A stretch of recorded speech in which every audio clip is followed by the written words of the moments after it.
कोइले दिलावा घायल रे खेली रोज फ्री फायर रे। जब से कोइले दिलावा घायल रे खेली रोज फ्री फायर रे।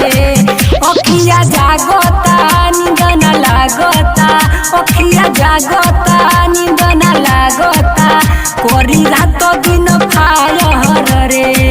जब से कोइले दिलावा घायल रे खेली रोज फ्री फायर रे। जब से कोइले दिलावा घायल रे खेली रोज फ्री फायर रे। आप सुन रहे हैं डीजे दिलीप शर्मा को गोपालगंज।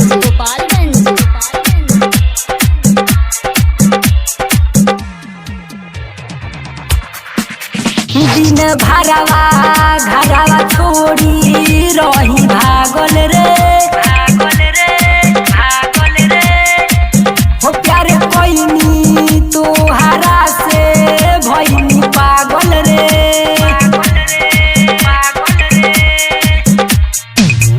दिन भरवा घरवा छोड़ी रही भागल रे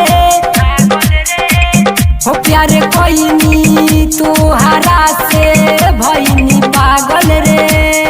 सुन तोरा चक्कर में पीटो तारे बाबूजी रे। जब से कोइले दिलावा घायल रे खेली रोज फ्री फायर रे। जब से कोइले दिलावा घायल रे खेली रोज फ्री फायर रे।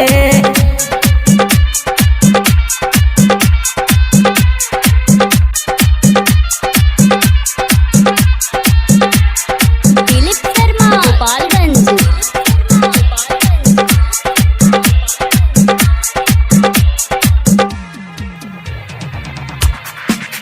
ते खुश सुननी बाड़ी सूरज के संगवा रे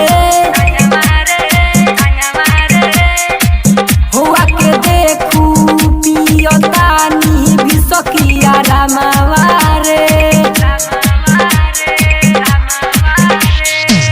होते तो खुश सुननी बाड़ी बबलू के संगवा रे हुआ के देखू पियतानी विसकिया रामावा रे। सोही राजा कोहे बियाई हो कायर रे। जब से कोइले दिलावा घायल रे खेली रोज फ्री फायर रे। जब से कोइले